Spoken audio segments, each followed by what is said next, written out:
केला बेचने वाली चुड़ैल। एक बार की बात है, जादूपुर नाम के गांव में करतब दिखाती एक औरत एक रेड्डी के लिए गांव में आती है। आइए आइए मेहरबान कदरदान, खाइए रोहड़ा के ताजे ताजे केले, कभी खाए नहीं होंगे ऐसे केले, पीले पीले केले खाइए। ये कहकर रोहड़ा हाथों में 4 केले लिए उन्हें सर्कल में जोर जोर से हवा में उछालती हुई करतब दिखाती है, जिसे देखकर आसपास के सारे बच्चे अपने अपने मम्मी पापा से उस औरत के पास जाने की जिद करने लग जाते हैं। पापा ऐसा तो सर्कस में बॉल से होता है ना, ये आंटी तो केले से कर रही है, चलिए ना पापा देखते हैं। रोहड़ा एक पतली सी तार पर चलती हुई केलों से करतब दिखाती है। आते जाते सभी लोग बाहर रुककर उसकी करतब देखते हैं और वाह वाही करते नहीं थकते। जैसे ही एक आदमी पास आकर उसे पैसे देने लग जाता है, तब वो कहती है, अरे नहीं नहीं साहब, मैं करतब तो बच्चों के मन को बहलाने के लिए करती हूँ, धंधा तो मेरा केले का है। पीछे देखो मेरी रिड्डी, जो भी मेरे केले खाएगा मेरी तरह चुस्त दुरुस्त और तंदुरुस्त हो जाएगा। पता चलता है क्या कि मेरी उम्र 55 की है। अरे पर ऐसे ठंड के मौसम में कोई केला क्यों खाएगा? ये ऐसे वैसे केले नहीं है साहब, ये शरीर में गर्मी देते हैं, ठंड को दूर भगाए, जो भी रोहिणा के केले खाए। पापा अगर मुझे केले नहीं मिले तो मैं घर नहीं जाऊंगी। तभी उसके पापा कहते हैं कि बेटा केले ठंड में कभी गर्मी नहीं देते, ये सब कहने की बातें हैं, सामान बेचने का तरीका है इनका। पर पिंकी नहीं मानती। मैं केले खाऊंगी। पिंकी की जिद के आगे नत्थू हार जाता है और उसे केले खरीद कर दे देता है। पिंकी खुश होकर केले घर ले आकर खाती है। अब मैं भी करतब करूंगी, कितना मजा आएगा, जादुई केले। पिंकी पहला केला खत्म भी नहीं करती कि वो बेहोश हो जाती है। दूसरे केले से एक काला धुआं आता है और रोहड़ा चुड़ैल बनकर बाहर निकल आती है। मेरे भूतिया केले बच्चे न खाए, ऐसा हो ही नहीं सकता। जादूपुर वालों, कब तक बचोगे? आ गई हूँ मैं रोहड़ा, जिसका कोई नहीं कर सकता सामना। रोहड़ा पिंकी को गोद में उठाकर काले धुएं में कहीं गायब हो जाती है। शाम के वक्त नत्थू घर लौटता है और पिंकी को घर में ना पाकर उसकी माँ से कहता है, माँ पिंकी कहाँ है?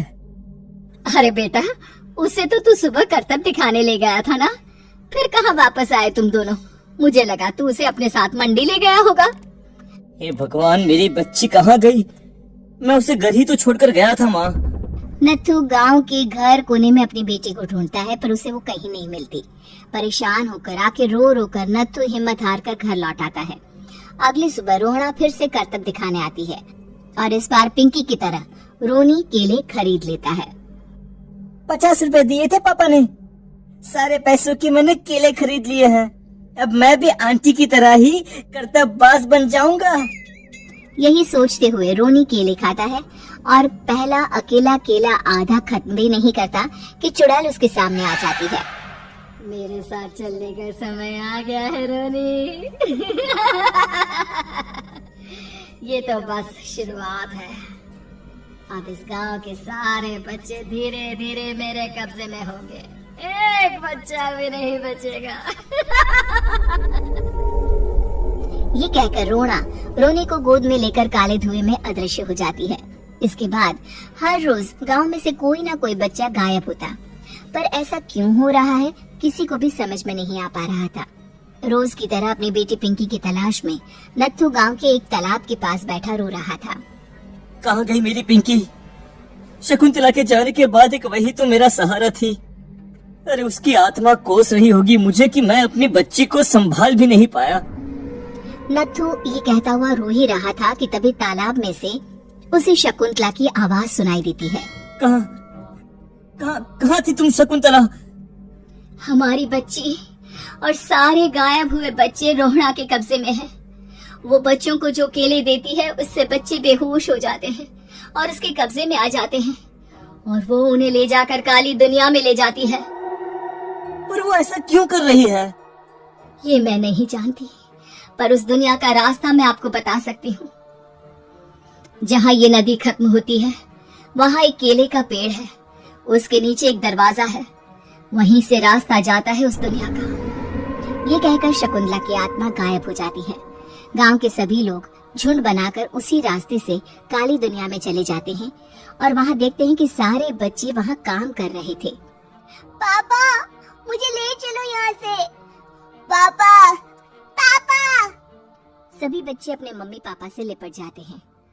तो तुम लोग यहाँ तक आ गए? क्यों हमारे बच्चों को पकड़ लिया तूने? तुझे शिकारी बनाना है तो ले, हम सब आ गए हैं, हमें खा ले। नहीं, मुझे बच्चे चाहिए। मेरे बच्चे के बदले तुम लोगों के बच्चे। क्या मतलब? मैं इसी गांव में रहने वाली एक औरत थी। केले की चोरी के इल्जाम में मेरे बेटे को गांव वालों ने इतना मारा कि वो मर गया। उसी दिन मैंने ठान लिया कि गांव वालों का भी वही हाल करूंगी। कुछ दिन बाद बेटे के चले जाने के दुख में मैं भी मर गई और मेरी भटकती आत्मा एक चुड़ैल बन गई। और फिर मैंने बदला लिया तुम सबके बच्चे छीनकर। बर्दाश्त नहीं कर पाए ना? सोचो मुझ पर क्या बीती होगी। हमें माफ कर दो रोना, पता नहीं है किसकी गलती थी पर हम सभी माफी मांगते हैं। हमारी खुशियाँ लौटा दो, तुम भी तो एक माँ हो। गांव वालों की बात सुनकर रोना का मन पिघल जाता है और वो बच्चों को छोड़ देती है। उसके बाद काली दुनिया बच्चों के लिए जादुई दुनिया बन जाती है। अब कोई भी कभी भी वहां आ जा सकता था।